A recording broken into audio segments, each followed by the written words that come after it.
None of us were born knowing our name. We weren't born with a name. We weren't born knowing that we have a gender identity. We weren't born knowing that we have a skin color or an eye color. We weren't born knowing that we have a nationality. We weren't born knowing that we depend on a body to exist. We weren't born knowing that we depend on any of the elements to exist, like earth, fire, water, and air. We weren't born knowing that we depend on thoughts to exist. We weren't born knowing that we depend on emotions to exist. We weren't born knowing that we depend on the universe or the cosmos to exist. We were born as we are, stainless and flawless from the beginningless beginning, with innate wisdom that never holds to anything. Innate wisdom, just like stainless sky, never got stuck anywhere. It never got stuck in any word or concept about being anything. When we rest as awareness that is the basis of the assumption that we have a personal identity, then we learn everything we need to know about that personal identity.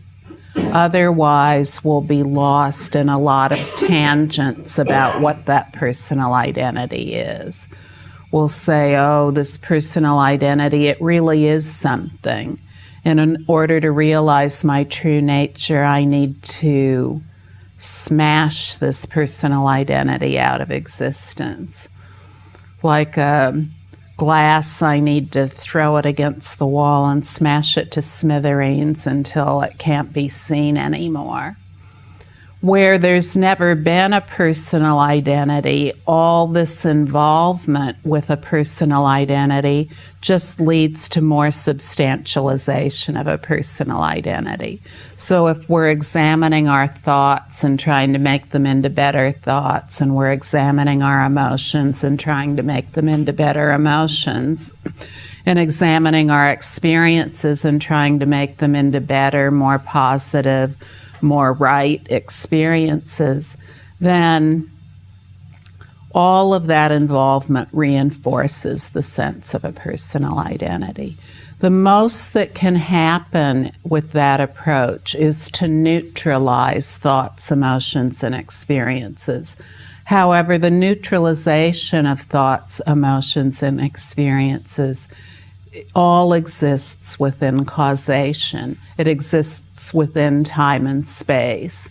And what we are, that which can never be burned or destroyed in any way, is completely beyond causation, completely beyond time and space. When we rest as the essence of this personal identity that has been with us and as us, and is the only doing within us from the beginningless beginning, then we become more and more familiar with what is at the basis of the personal identity. We no longer get so lost in the points of view about who we've taken ourselves to be. When we rest as awareness that is the essence of all biographical data that we've taken on, then more and more we are simply acknowledging the essential reality of what we are. Over and over again, for short moments, repeated many times, we acknowledge our essential reality. And as we do so, it becomes more and more obvious. This essential reality has been with us from the beginning and was never born, has never lived, and will never die. This essential reality cannot be affected in any way by anything that appears within it. No matter what the word is, the thought, the emotion, or the experience, indestructible awareness that is at the basis of everything cannot be affected in any way. If there is the assumption that we're affected in some way by what appears, it's only an assumption. It's something that we've learned, and that too is a label. that is being applied to a personal identity that is assumed to exist. When we look at this idea of a personal identity and exactly how it comes about, we follow the footprints of understanding to the elephant of awareness. We can, through understanding, deconstruct this idea of a personal identity and who we've taken ourselves to be. We can deconstruct it, and in that, conviction will dawn. We really don't need to do anything. If we feel like sometimes we get too stirred up for conviction to be obvious, then all we need to do is rest as the awareness that is at the basis of the personal identity. Rest as that awareness for short moments, repeated many times until it becomes obvious. The substantialization of a personal identity only occurs thought by thought. That's it. It occurs thought by thought. It's never been a thing. It's never been a thing that has a self-essence. It's never been a thing that has a self-origination that occurred at birth. It's never been a thing that could be destroyed or affected in any way. This is very important to understand.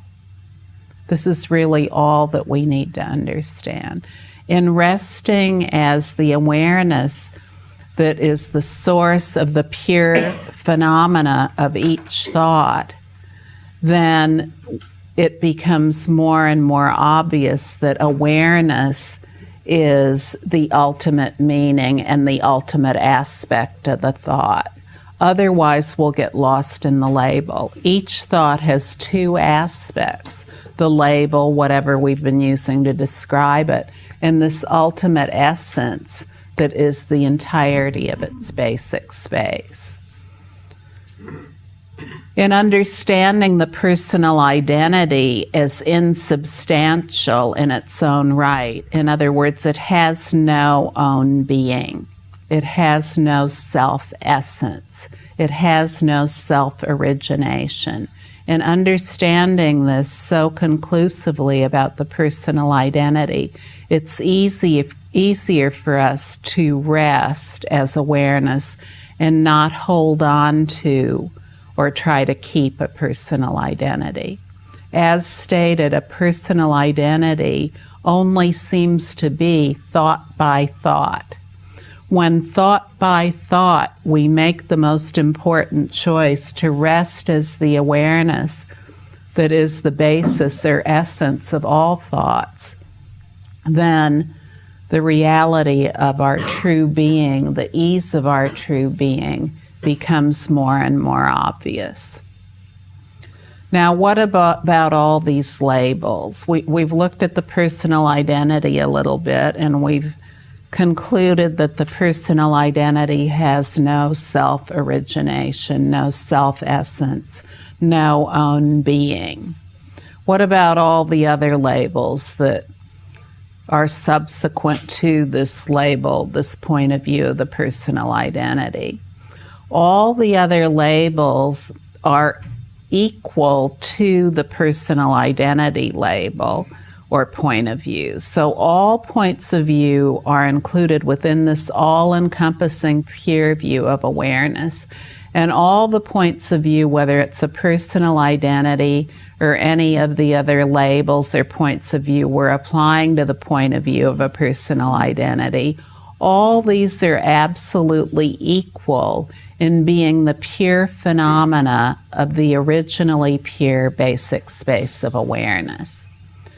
When we look into all the other labels that we apply to ourselves, all the thoughts, emotions, and experiences we have, we need to know what those labels apply to and how we can find the essence of what those labels apply to. So let's take something like our head. or the mountain out there. When we look at our head, what can we definitively say about our head? Where is the headness of the head located in the head? Is the headness of the head located in the skin covering the head? No, we can't really say we can find headness there. And what about the structure, the bone structure inside the head? Is headness located in that bone structure? And what about inside the bone structure, the brain and such? Can we find headness in the brain anywhere? Is it located anywhere there? And what if we look even closer and we look at the blood vessels inside the head? Can we find headness in the blood vessels? No, we can't really find headness there either. And what if we put the head under an electron microscope? Are we going to find the headness of the head and the electrons that are the particles that make up the head? No, we can't find headness there either. And then if we put the head in a particle accelerator and we see that there's nothing there but space, what have we found out about the headness of the head? It's comprised of pure space. It's comprised of pure space. It's comprised of aware pure space. It's never been made into anything called a head. Even if we take all the composite particles of the head and put them in the linear accelerator, we still can't find the headness of the head, even in all the composite particles. And such is the case with all labels, no matter what they are. We can go through the process of the same process I just described with any word or label. We can apply it to the mountain or the tiger or the elephant or our emotions or our thoughts or anything at all. Through this simple process of understanding, we can come to a definitive conclusion that no label, no matter what it is, has a self-essence or self-identity.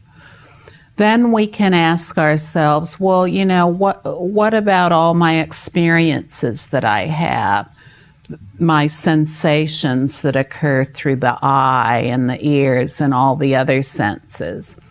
Okay, then let's look a little bit at these labels, the eyes, called the eyes and the ears, and ask ourselves, well, what is it really that sees and what is it that hears? We'll just look at those two senses rather than going into all of them.